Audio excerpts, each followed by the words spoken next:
नमस्कार बच्चों, मैं राधिका मिस। लास्ट में हमने पेड़ होने का अर्थ पढ़ा था, तो होपफुली आपको बहुत अच्छे से समझ में आया होगा वो कविता। और अभी हम लोग नया आज पढ़ेंगे बेटा चैप्टर सुनो किशोरी। किशोरी मीन्स युवा अवस्था लड़की।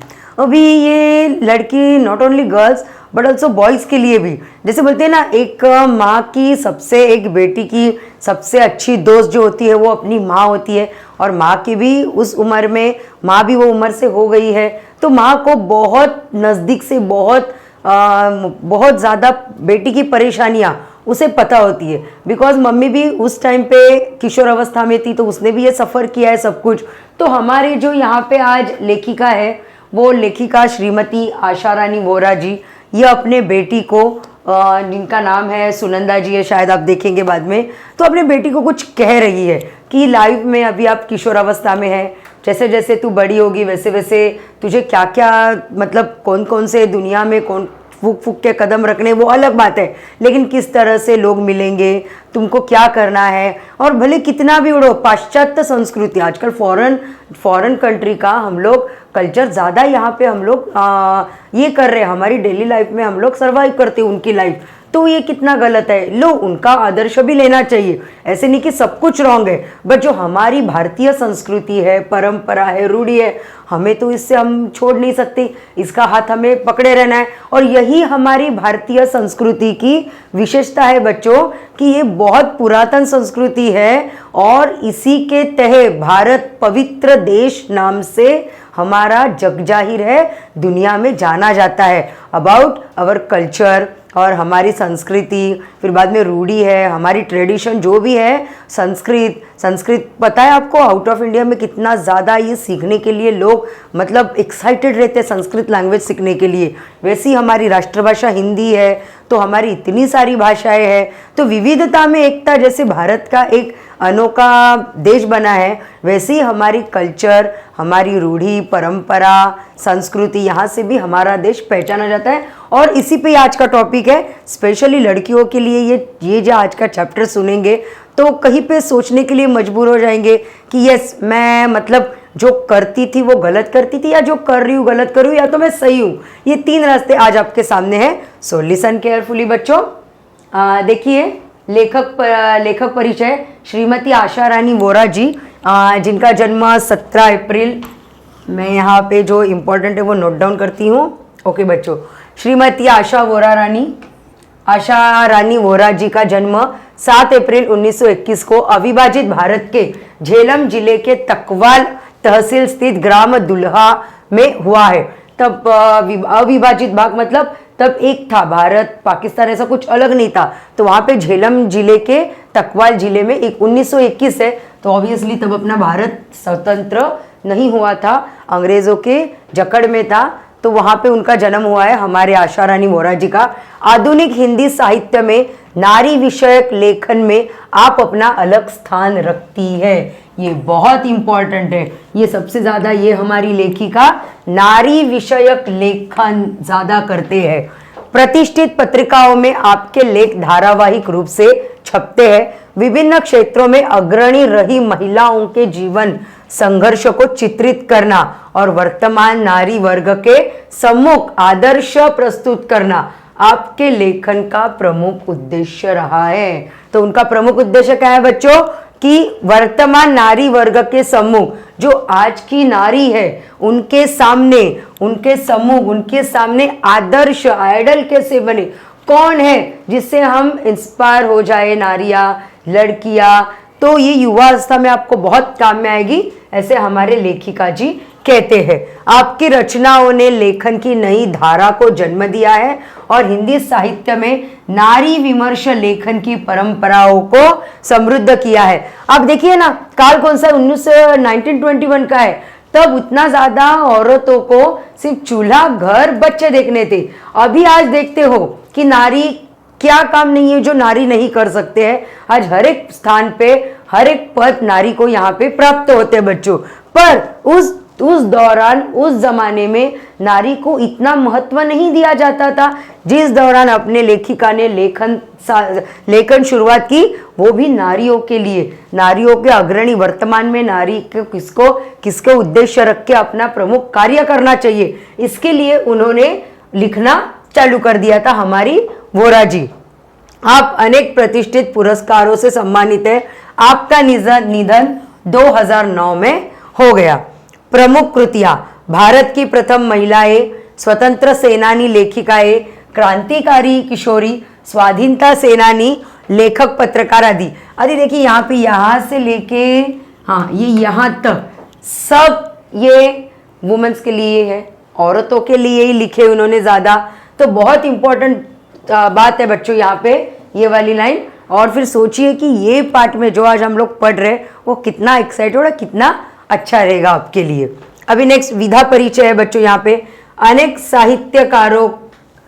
साहित्यकारों महान राजनीतिकों द्वारा आप अपने परिजनों को भेजे गए पत्रों ने तत्कालीन साहित्यिक, सामाजिक, राजनीतिक, सांस्कृतिक स्थितियों का लेखा जोखा प्रखरता से प्रस्तुत किया है। इन पत्रों का कला पक्ष साहित्यिक कलात्मकता को स्पर्श करता है। पाठ परिचय अबाउट दिस चैप्टर। देखिए पाठ परिचय। लेखिका ने अपनी इस नवीनतम पत्र शैली में किशोरियों की शंकाओं, प्रश्नों एवं दुश्चिंताओं का समाधान एक माँ, अंतर्गत सहेली और मार्गदर्शिका के रूप में किया है। बहुत इंपॉर्टेंट लाइन है ये। एक मिनट है बच्चों। ओके, लेखिका क्या बनी है यहाँ पे? अपने किशोरी, मतलब not only her daughter but also all over girls के लिए ये क्या बोलते हैं कि एक माँ, अंतर्गत सहेली और मार्गदर्शिका के रूप में ये जो आज का पाठ है उन्होंने लिखा है। किशोरियों में हृदय में झांक कर मित्रवत उन्हें उचित, अनुचित, करणीय, अकरणीय का बोध कराया है। हमारे देश की नई पीढ़ी पश्चिमी देशों से आ रहे मूल्यों का और संस्कारों का अंधानुकरण करती जा रही है। मतलब कॉपी कर रहे हैं हम लोग हर एक चीज में। अरे फॉरेन में तो ये चलता है, यहाँ पे क्यों नहीं चलता है? बट फॉरेन में जो कल्चर है वहाँ पे अलग है और हमारी भारत की संस्कृति वो अलग है, शैली अलग है, मूल्य अलग है। तो हम कैसे वहाँ की संस्कृति अंधानुकरण अपनाए?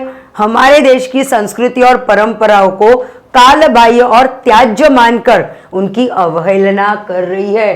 कितना पुराना ट्रेडिशन है ये, कितना बोर है ये, लेकिन हमारे जो बनाए हैं रूल्स है। मैं नहीं बोलती कि सब कुछ करेक्ट है, 100% हमारे जो कल्चर है, जैसे पहले बाल विवाह होते थे, सती प्रथा होती थी, वो सब कुछ गलत था तो वहाँ पे वो बंद भी कर दिए। लेकिन जो सच में कुछ अच्छी बातें हैं हमारी कल्चर की, वो तो हम उसको अनदेखा नहीं कर सकते। हमें तो उसके राह पर चलना ही है बच्चों।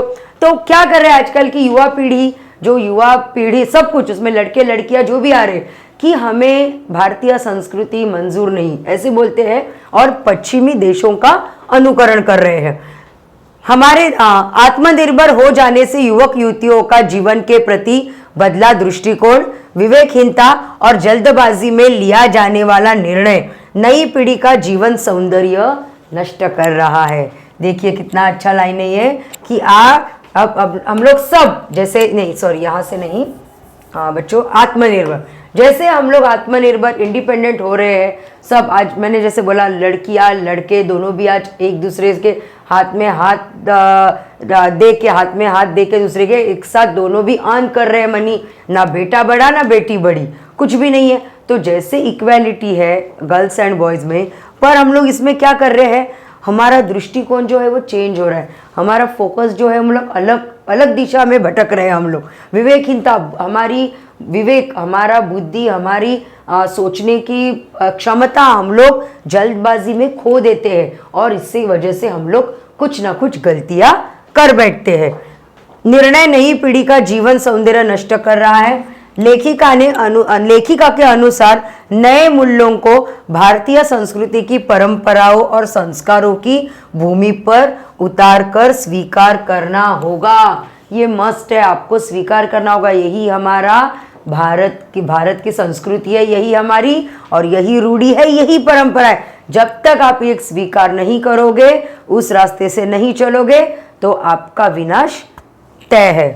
तो बच्चों आपको समझ में आया होगा। यहाँ पे ओके, यहाँ पे पाठ परिचय इतना सुंदर दिया है कि सोचो हमारा पाठ कितना सुंदर होगा। Let's start our main chapter. सुनो सुगंधा, तुम्हारा पत्र पाकर खुशी हुई। Who is Sugandha? हमारे जो वोरा लेखिका है उनकी ये बेटी है सुगंधा। तुम्हारा पत्र पाकर खुशी हुई, तुमने दो तरफा अधिकार की बात उठाई है, वह पसंद आ गई। दो तरफा अधिकार तो कौन सा अधिकार है? तो दोनों तरह से बात करने का अधिकार की बात उसने पत्र में उठाई है। बेशक जहां जिस बात से तुम्हारी असहमति हो वहां तुम्हें अपनी बात मुझे समझाने का पूरा अधिकार है। मुझे खुशी ही होगी तुम्हारे इस अधिकार प्रयोग पर। इससे राह खुलेगी और खुलती ही जाएगी।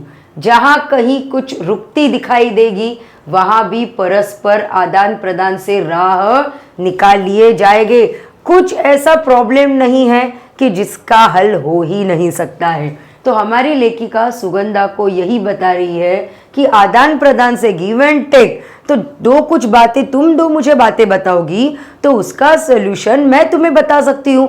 या तो मुझ में कुछ ऐसे मतलब सुगंधा के लिए कुछ शंका है, विशंका है, तो मैं भी खुल के बात कर सकती हूँ। अगर सामने से ही बात नहीं होती तो बड़े लोग क्या होते हैं कि नहीं शायद बच्चे सा सब कुछ अच्छा चल रहा है, उसको मतलब सब वेल गोइंग है, तो हम लोग उनके बीच में नहीं पड़ते हैं, ऐसी सोच रहती है बड़ों की। और जब तक छोटे खुल के अपनी प्रॉब्लम, अपनी परेशानियां अपने लोगों से, अपने लोग मतलब सबसे दुनिया में सबसे हमारे क्लोज होते हैं हमारे पेरेंट्स, मतलब हमारे माँ बाप। इनके अलावा फिर आपके फ्रेंड्स है, फिर कोई आपके अगर वेल विशर है आप उनको बता सकते हो। तो आप किसी से भी अपना जो प्रॉब्लम है या तो कुछ भी बातें आप आदान प्रदान कर सकते हैं। अपनी बात कहने सुनने में बंधन या संकोच कैसा?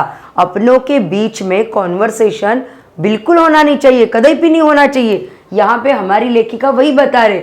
मैंने तो अधिकार की बात यूं पूछी थी कि मैं उस बेटी की माँ हूँ जो जीवन में ऊंचा उठने के लिए बड़े ऊंचे सपने देखा करती है, आकाश में अपने छोटे छोटे डैनों को चौड़े फैलाकर। मतलब यहाँ पे हमारी लेखिका कहते हैं कि ये जो मेरी बेटी है तो आकाश में उड़ने का सपना देख रही है। और डैनो मतलब पंखों होता है बच्चा, इधर अपने छोटे छोटे पंखों को चौड़ा फैलाकर वो मेरी बेटी आकाश में ऊंचा उड़ने का ख्वाब देख रही है। और देखना भी चाहिए, बहुत जरूरी है। पर इससे क्या होगा अभी देखिए।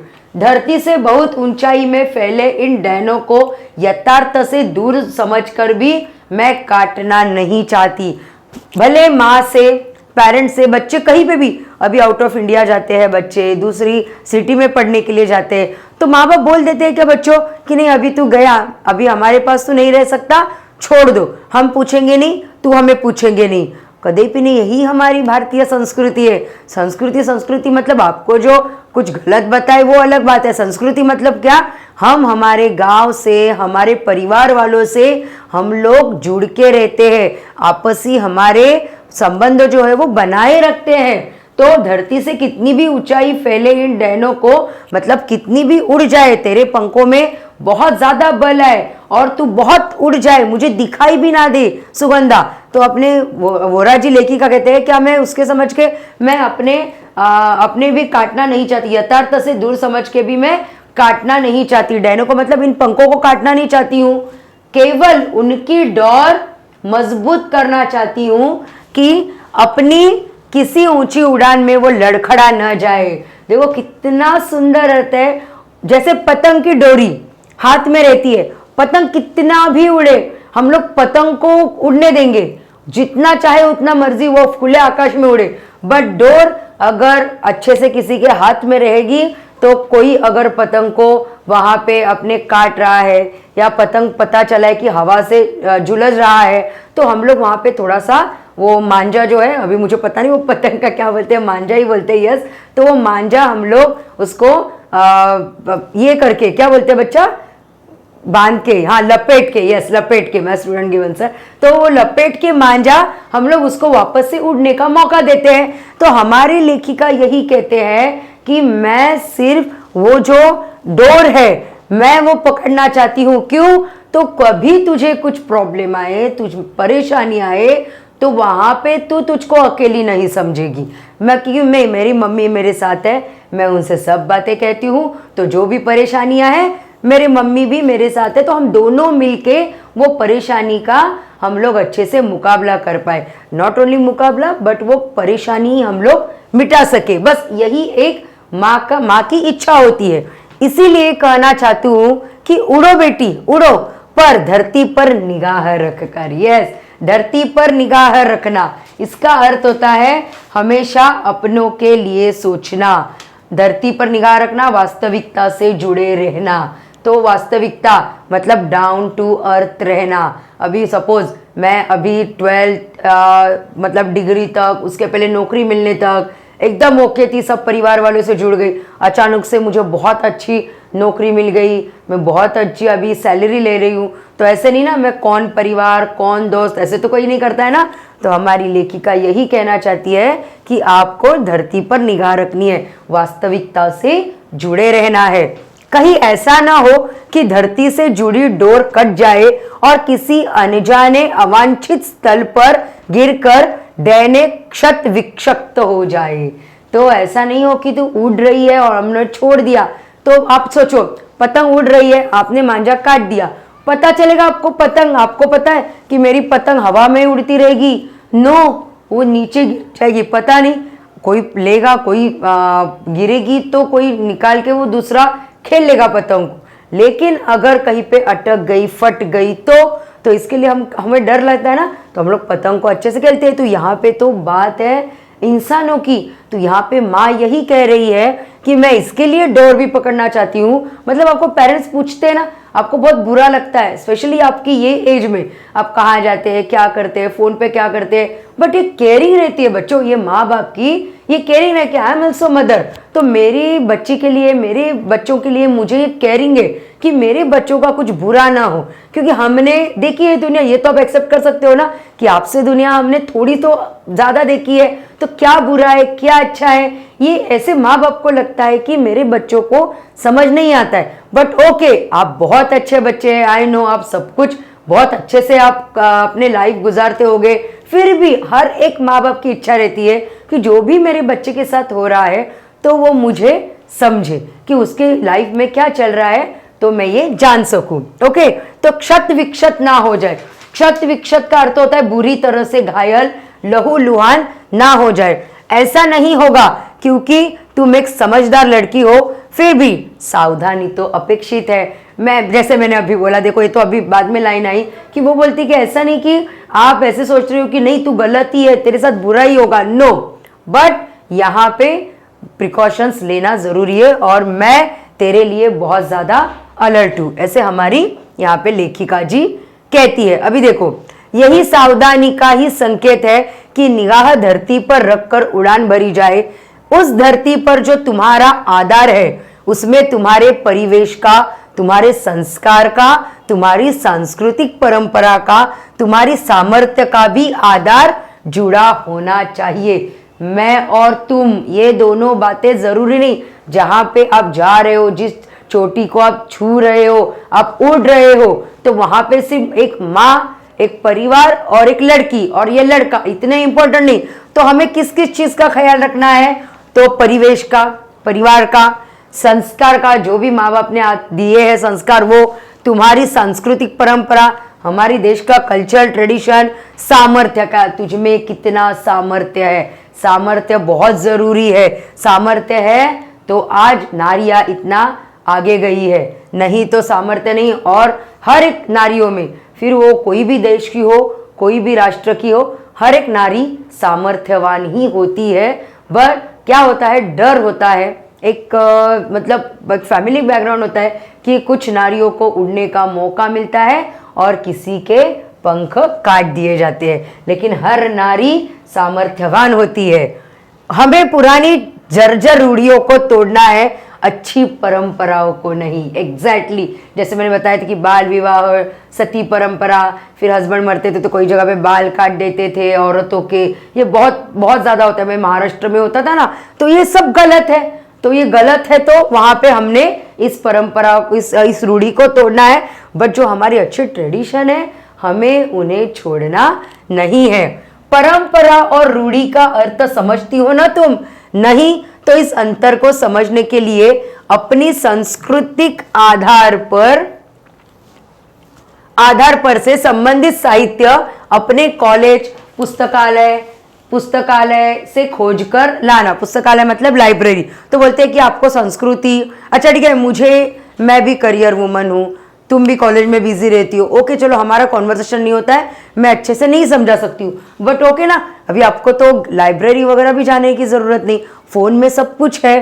तो एक आपको यहाँ पे प्रेस करना है बटन, आपको सब इंफॉर्मेशन आ जाएगा, सब कुछ। तो पुस्तकालय में खोजकर उसे जरूर पढ़ना। यह आधार एक भारतीय लड़की के नाते तुम्हारे व्यक्तित्व का अटूट हिस्सा है। इसीलिए बिकॉज ऑफ वाई, तुम एक भारतीय युवती हो, भारतीय लड़की हो, और एक भारतीय लड़की का सबसे अच्छा उसका आभूषण होता है, गहना होता है उसके संस्कार। ओके बच्चों, बदलते वक्त साथ बदलते समय के नए मूल्यों को भी पहचान कर हमें अपनाना है। पर यहाँ पहचान शब्द को रेखांकित करो।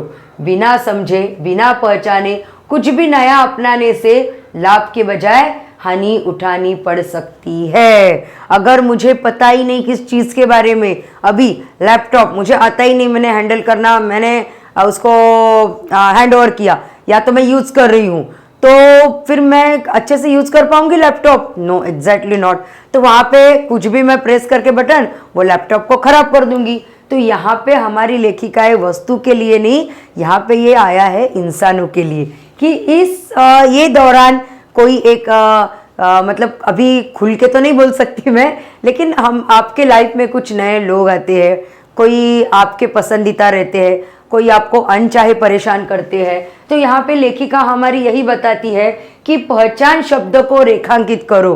तो पहचानना, ये बहुत, लाइक करना और पहचान करके लाइक करना, ये दो बहुत बड़ी बात है। बिना समझे, बिना पहचाने कुछ भी नया अपनाने से लाभ नहीं, हानि उठानी पड़ती है। तो पहले उस जो इंसान है या तो अपने लाइफ में आया है उसको स्टडी करो, उसको अच्छे से मौका दो, उसको पहचानो, फिर बाद में आपको फैसला लेना है सही या गलत।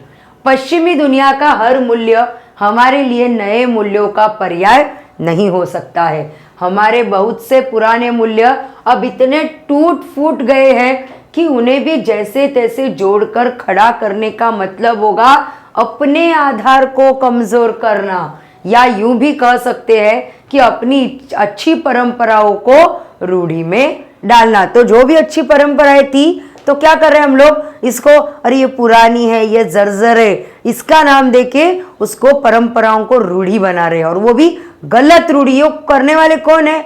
हम ही लोग हैं। हमें ही अच्छे से पता नहीं, तो हम लोग अच्छे परंपराओं के स्वाधीन नहीं हो पाएंगे। तो इसके लिए हमें खुद को, हमें पहले हमारी परंपरा, हमारी संस्कृति पहचाननी होगी। अभी आगे, समय के साथ अपना अर्थ खो चुकी या वर्तमान प्रगतिशील समाज को पीछे ले जाने वाली समाज की कोई भी रीति नीति रूढ़ी है समय के साथ अनुपयोगी हो गए मूल्यों को छोड़ती और उपयोगी मूल्यों को जोड़ती निरंतर बहती धारा परंपरा है, जो रूढ़ी की तरह स्थिर नहीं हो सकती है।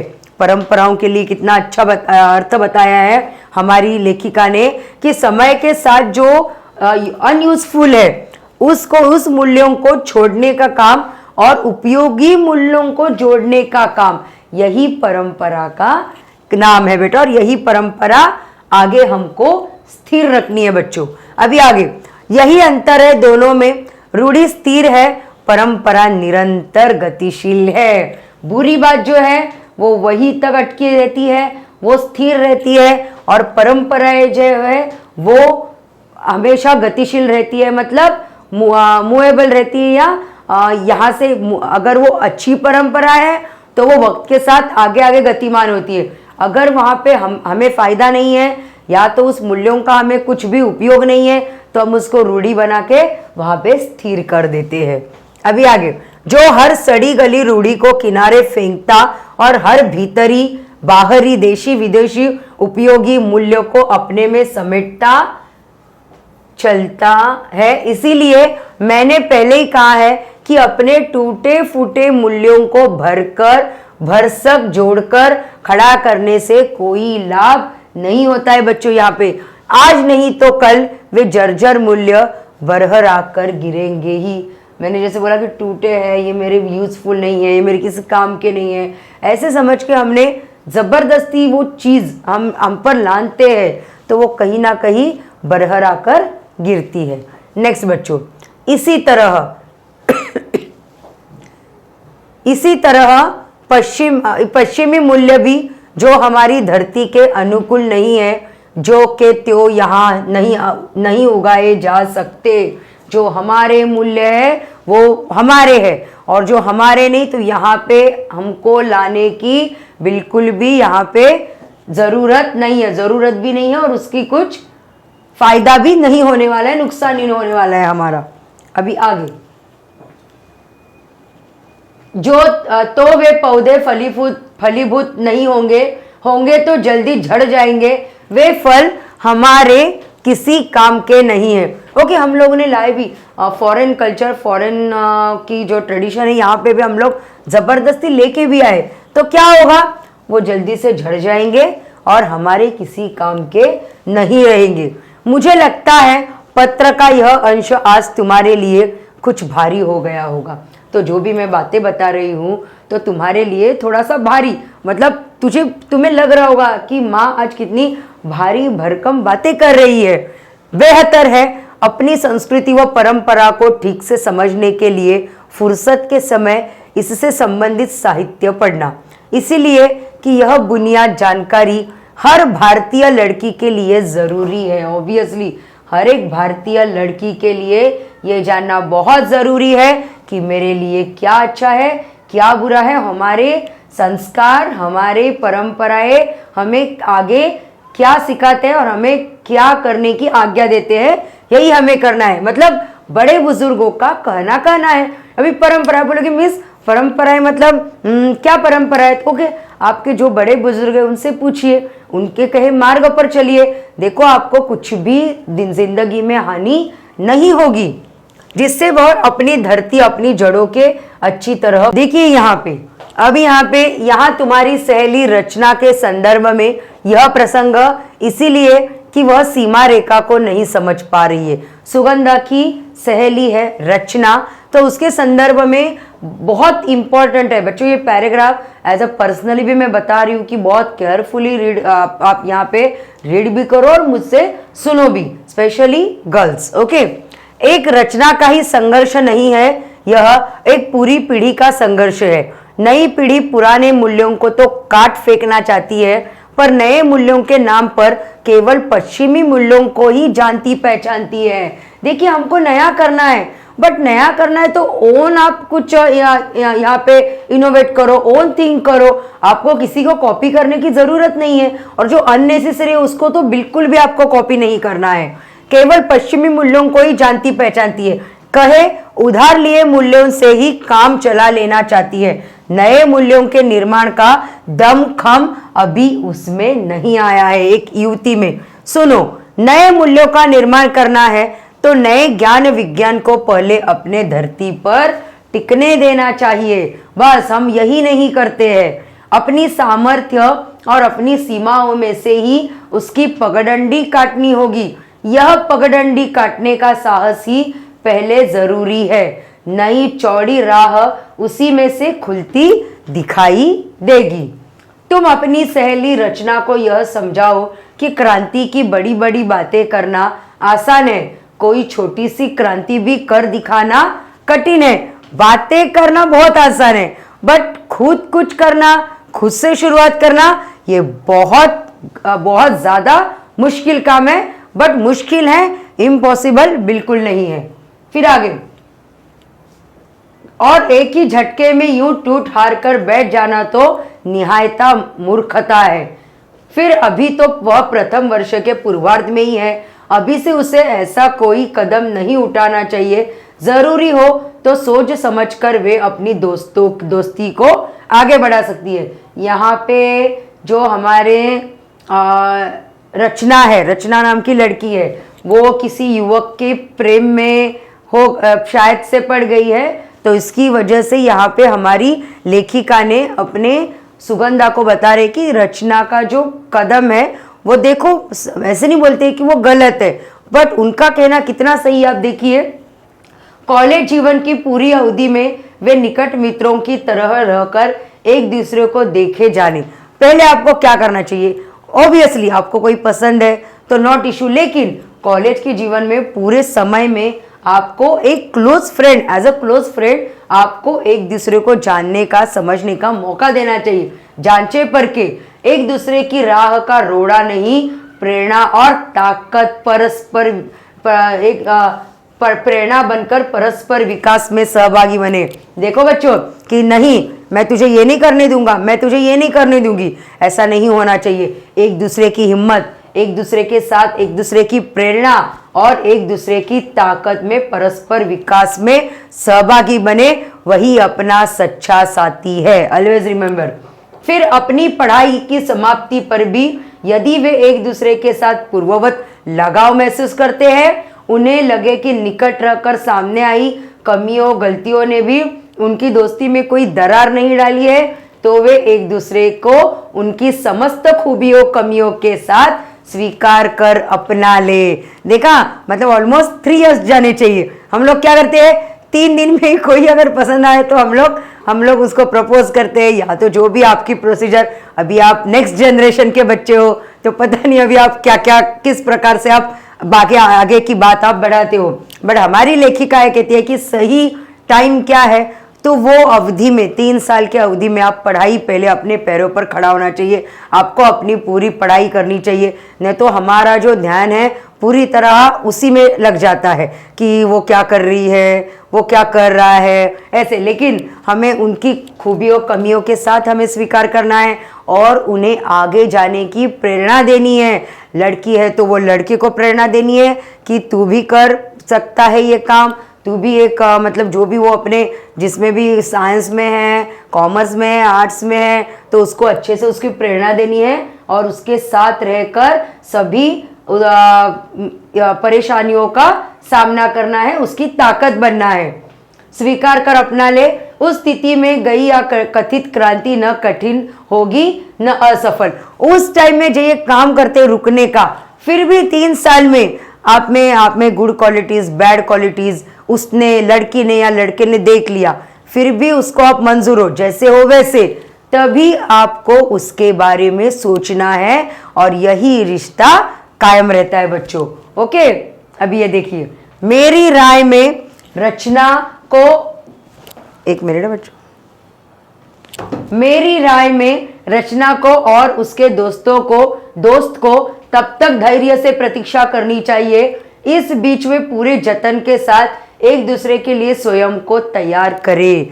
तो वो एक दूसरे को तैयार करे कि नहीं, उनको पेशेंस रखने होंगे, धैर्य रखना होगा, प्रतीक्षा रखनी होगी। आजकल के बच्चों में यही नहीं है, ना धैर्य है ना प्रतीक्षा है, कुछ भी नहीं, उनको जो भी चाहिए इमीडिएटली। मतलब अभी मैं ऑनलाइन रहती तो आपसे साथ डायरेक्टली बात कर सकती थी, बट आप प्रपोज भी करते हो तो एक दिन में या 1 आवर में आपको ये चाहिए, आंसर चाहिए। और अब ब्रेकअप भी इतनी इमीडिएटली करते हो। फिर ये होने के बाद अभी और में मेरे स्टूडेंट ही है, 12th के मेरे 5-6 बैचेस है, अभी आज इसके साथ, तो कल बोलते नहीं मिस वो तो वही का गई, अब दूसरी है। तो बच्चों ये क्या चल रहा है? तो यहाँ पे हमारे लेखिका यही कहते हैं कि धैर्य से प्रतीक्षा लेना चाहिए, इस बीच में पूरे जतन के साथ एक दूसरे के लिए स्वयं को तैयार करें। बिना तैयारी के जल्दबाजी में पढ़ाई के बीच शादी का निर्णय लेना केवल बेवकूफी नहीं कि कही जा सकती है, क्रांति नहीं। जैसे अभी घर में पता चल गया, ओके, आप घर वालों को आप समझा सकते हो, बता सकते हो, आप उनसे टाइम मांग सकते हो, कोई दुश्मन तो नहीं है वो आपके, बट इसमें आपने बेवकूफ़ी की, शादी कर दी, तो बिल्कुल भी आपकी लाइफ अच्छी हो ये पॉसिबिलिटी -% उतनी ज़्यादा सक्सेस है। अभी मुझे पता नहीं, मैंने तो ऐसे कोई मतलब देखे नहीं है, बट यहाँ पे हमारी लेखिका लिखते हैं कि ये क्रांति नहीं है, ऐसी कथित क्रांति का असफल होना निश्चित ही समझना चाहिए। ये मैरिड और ये क्रांति जो है वो असफल होगी, आपकी शादीशुदा लाइफ यहाँ पे अच्छी नहीं रहेगी। इतनी जल्दबाजी में तो किसी छोटे से काम के लिए उठाया कोई छोटा कदम भी शायद ही सफल हो। यह तो जिंदगी का अहम फैसला है। आप छोटी भी, अगर आप कपड़े भी खरीदते हैं तो आप सिलेक्ट करते हैं, उसको देखते हैं कि मेरे साइज का है या नहीं, मुझे कलर पसंद है या नहीं। तो आपकी ज़िंदगी का इतना इम्पॉर्टेंट फैसला आप ऐसे ही इतना सडनली और इतना फास्टली आप नहीं ले सकते हैं, उसको थोड़ा बहुत टाइम जाना चाहिए। तो ये हमारे मूल्य है, ये संस्कार है। और पाश्चिमात्य देशों में कैसा है, आज इसके साथ कल उसके साथ, पता नहीं परसों किसके साथ। तो ये हमें मूल्य नहीं अपनाने चाहिए। हमारे मूल्य क्या कहते हैं, नहीं करो ही नहीं, ऐसे तो हमारे मूल्य नहीं कहते, भारतीय संस्कृति नहीं कहती है। पर एक दूसरे के जांचो परखो, अपने परिवार वालों का विश्वास में आप आगे का कदम बढ़ाइए, ये कहते हैं हमारे मूल्य। मैं समझती हूँ रचना की इस मूर्खतापूर्ण क्रांति में उसकी सहायता न करने का तुम्हारा निर्णय एक सही निर्णय है, पर तटस्थ रहना ही काफी नहीं है। अपनी रचना ने उसको शायद वो रचना भाग जाने वाली, बीच अभी फर्स्ट ईयर में है और पूर्वार्ध है। पूर्वार्ध मतलब स्टार्टिंग है 12th के after 12th after first year, तो उसमें वो जाने वाली है शादी कर रही है। तो यहाँ पे हमारी जो सुगंधा है उसकी कोई सहायता नहीं कर रही है। वो बोलती है कि एक तरीके से ये सही निर्णय है, बट ये तटस्थ रहना ही काफी नहीं, इतना ही तुमको नहीं करना है, इसके आगे भी कुछ करना है। जैसे अभी कोई लड़की या लड़के बोलेंगे कि नहीं मिस, मैं तो मेरे करियर पर पूरा कॉन्सेंट्रेट हूं, तो चलो आपके कुछ फ्रेंड्स ऐसा करते हो तो आपको ये क्या कदम उठाना चाहिए, यहाँ पे हमारी लेखिका बता रही है। यदि रचना सचमुच तुम्हारी प्यारी सहेली है तो इसका हित अहित देखना भी तुम्हारा काम है, उसमें हस्तक्षेप करना भी। अगर वो कहेगी इट्स माय मैटर, फिर भी आपको वहां पे आपकी नाक उपसानी है, मतलब आपको वहां पे इंटरफियर करना है, बिकॉज शी और ही यूर बेस्ट फ्रेंड। और उसको अभी पता नहीं है, उसके सर पर अभी क्या बोलते हैं, जोश है, एक भूत सवार है कि मुझे ये क्रांति करनी है, बट आपको पता है कि उसका ही ये अहित है। तो आपको क्या करना है, हस्तक्षेप तो करना है। उसके बाद आपको क्या करना है, ये बच्चों हम लोग नेक्स्ट वाले हमारे चैप्टर कल हम लोग इसका आधा पार्ट जो है हम कल पढ़ेंगे।